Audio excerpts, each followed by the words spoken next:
you guys would rather be sleeping on a Saturday morning? It's okay, trying to do the same thing. It's okay, just to be this line. Audio is not clear yet. Is it visible now? Not visible. Audio good? Yeah, it's audible. Audio good now? Alright. Okay, rest of you, I'm sure, would be probably wanting to watch How I Met My Mother. Raise your hands, it's okay. I did the same thing when I was a kid. I'm still a kid anyway. That's good. I finished my engineering back in 1993, which I suspect is when most of you were probably not even born. But during that time, there was an amazing thing that I was in the pursuit of. I was in the pursuit of intellect. And I kept thinking to myself that if I was only a smart person, everything would come to me. Everything would come to me if I was a smart person. And after 15 years of working, I figured out that I was actually wrong all along. And so I've got this one thing that I wanted you to take away, which is my discipline will beat your intellect. And I'll walk you through what I mean by that. The first thing I've learned is that attitude matters more than anything else in whatever I've done. Let me tell you a story about that. Actually, I want to sing a song. Not as good as probably Jake does, but most of you will love the song, and I'd love for you if you could sing the song along with me. You ready? Yes. Your voice. I am sing song.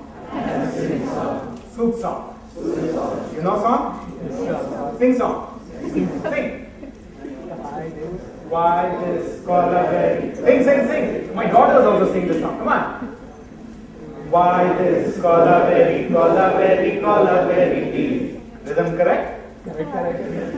Why this color very louder, guys? You're supposed to be liking this song, right? How many of you guys like this song? You know, Dhanush had 92 flop songs before this. He was a flop boy in a soup song all his life. 92 flop songs before this. The first thing I learned is to focus on attitude. Have an attitude that is, I am not going to give up at all. You will face, for the rest of your life, more failures than you will ever count. More failures than you will ever count. But you have to have an attitude that says, I'm not going to give up. Let me make a very specific example. How many of you from MSRIT? Raise your hands if you're from MSRIT. Excellent. How many of you did drawing in first semester? How many of you failed in drawing in first semester? I was the only one. I failed in the first year and I failed in the second year as well. Everybody who's over the age of 30, please stand up for a minute. You can sit down. The women will never stand up. Only the guys will stand up. Women will never admit that they're over 21. So I'm okay with that. Any of you, among the people that have stood up, have you ever been asked after you passed out of college and graduated? Have you failed any time before? Please sit down. Everybody sat down. So nobody has ever asked any of these guys after you graduated from college if you've ever failed in anything before. Nobody cares. You know what the amazing part about failure is? There's only one person that cares the most about when and how you fail.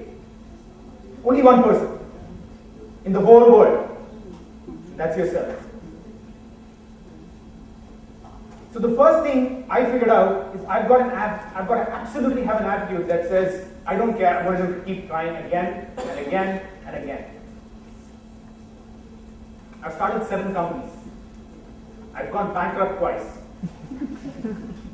I borrowed money from my dad and told my mom that I would return the money from my dad to her because she said, don't worry. Mom's always like that, right? Mom's like, don't worry. And dad, of course, he's on top of my kid. Where's my money? Where's my money? Mom's like, oh, he's a little boy. I was 25. He doesn't have pocket money. $250,000. First company, bankrupt. I failed in 4 and I sold 3. There's an amazing part about attitude that I want to bring to you. which I think is a very simple example. Most of you guys have heard of the story that an optimist, when they look at a glass with water, they say the glass is correct.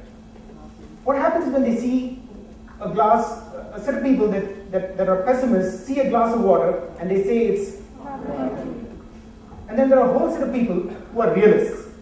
They look at the glass and they say it's half full and half empty, right? Yeah. You know what an entrepreneur like me and you does? They just drink the water. I'm not kidding. Don't worry about whether the glass is half full, it's half empty, has water, doesn't have water, pick up the water, drink it. That's an opportunist. That's attitude. That's the first thing that I learned. The second thing that I learned, it's very important to tell a great story. People are moved by stories. The best stories are the ones that have three important components. They have a plot, they have a character, and they have a narrative. In our world, almost always you'll find that the characters are people just like us. Let me tell you a story to make a point. How many of you guys have cut tomatoes? Raise your hands. The rest of you guys are not married. Or you don't have moms, because moms always make you cut tomatoes. How many of you guys have cut onions? What happens when you cut onions? Why? Okay, this is maybe biology class as opposed to engineering. Most of you guys wouldn't know. But in any event, kids are massive. That's why it makes you cry, right? There is a knife called the Jinzu knife that helps you cut onions and tomatoes without crying. Now, the way the Jinzu knife is portrayed as a story, instead of telling you that it's the best knife that cuts onions and cut tomatoes without you ever having to be able to cry or squish them, is they put it on top of a nice kitchen chef table, keep a tomato, take a regular knife, and they try to cut it. What happens when you try to cut a tomato with a knife? Squishes, right? And then my mom shouts at me. She says, "You're so useless, you didn't do engineering well, you can't even cut tomatoes. You are not even going to get a job as a person who goes and cuts tomatoes." Actually, mom was nice. Dad said it. Dad said I should keep my brains in the museum. He said, there isn't any of it. So they keep the tomato, and then they pick up the Jinzu knife. And then, beautiful cuts. I'm like, oh my God, that's amazing. Isn't that amazing? But I know that the moment you get a knife and you start cutting it and keeping it for about a year, what happens after that? It gets dull. So then they take the Jinzu knife and they cut tiles, kitchen tiles, bathroom tiles, every kind of tile. Cleans it up, puts a tomato, beautiful cuts. I bought 4 Jinzu knives just after seeing that. Storytelling in that sense has the power for us to be able to take action. And if the character in the story is someone that's just like you, it makes it all the more easy for you to relate to that story. Storytelling is not fictional the way Bollywood says. Storytelling is all about getting people to take action. That's the second thing that I learned. Learn how to tell powerful stories. The third thing that I learned was just discipline, and more discipline. In my second company, I showed 1,412 demos to potential customers to get 3 paying customers. 1,403. Think of that number for a minute. 1,400 demos to get 3 customers. I would wake up every evening, at 7 in the evening and be on calls with customers in the US all the way until 6 the next morning. Because all my customers were in the US, I was sitting out of India and Bangalore. And you know what happens in Bangalore, right? I'm showing a demo and suddenly, just like what happened before, freeze. The internet goes down. 2 minutes later, electricity goes down. I'm still showing demos. But I didn't give up that I've learned. The first important portion of discipline is hard work. And the second important portion is smart work. What I figured out, unfortunately, is that both of them are needed. That's very, very frustrating. It's very frustrating to work both hard and smart. Let's define hard work, right? There are 3 parts to hard work. First part of hard work is just relentlessness. You just have to keep showing up and doing a lot of work. The second part of hard work is no distraction. How many of you were checking Facebook while I was just talking? That's distraction.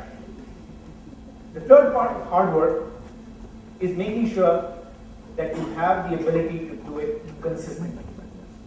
So hard work comprises of three parts. Relentlessness, just show up and keep doing it. The second part of it is no distractions, as few as possible. And the best way to get those distractions out of the way is chunking. You do a lot of work, you get distracted for a little bit, do some more work, get distracted for a little bit, and keep continuing. Right? And the third part of hard work is just consistency. You have to do it for years. Not for 2 months, not do a night out 2 days before the exam. I've done only that. By the way, all my exams that I passed were only night out. Some of them were because I copied, but that's a different story for another day. The second part of discipline is smart work. Smart work, again, for me, comprises of three things. The first is asking a lot of questions. I initially thought that the best way to ask questions was just ask a lot of questions. And then over time, I figured out that it's more important to ask the right kind of questions. Even now, I haven't figured out what the right questions are. So the best way to do is just keep asking a lot of questions. Just keep asking a lot of questions and question practically everything that you can. And I didn't know whether it was because of the way I dressed or because of the way I looked. Or because he felt it was my job to do that. And he said, my God, you were actually standing there just to help people. And I was like, yeah. What's so surprising about that? But I didn't say what's so surprising about that. I just said, yes, I was just helping you guys out. 3 years later, he was my first customer, giving me a $250,000 order, only because he felt that I had the need to help people without having anything else.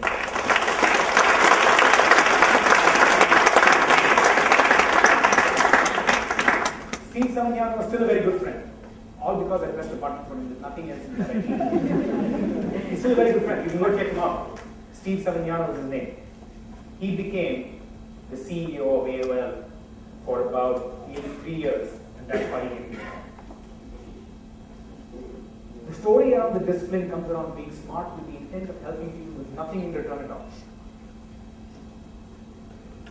And that's what my mom told me when I was 3 years old, 4 years old, 4 years, 12 months, 5 years old, 6 years, 7 years, 8 years, every day. And I still say, what is she? Because I unlearned that smarts doesn't matter as much as just pure discipline. Which is why I keep saying to everybody, including my kids, my discipline will always be your intellect. And discipline comprises for me of two important things, hard work and smart work. Unfortunately, where we are right now, we cannot afford to do either one only. To be successful, unfortunately, you have to do both. I say unfortunately because it's extremely difficult. It's not easy. That's one of the big reasons why I give up something every year, to find out if I have the discipline to be able to keep it consistent. I don't advocate it for you, but if you want to try it, it's a very liberating process. So 3 things that I've learned as part of my discipline meeting your intellect. Have a great attitude. Drink the water. Don't say it's half full, half empty, half full and half empty. It doesn't matter. Just drink it up. Second thing, learn how to tell a great story. Third thing, just have the discipline, the hard work and the smart work to be able to consistently beat anybody else who's smarter than you. I want to say thank you for listening.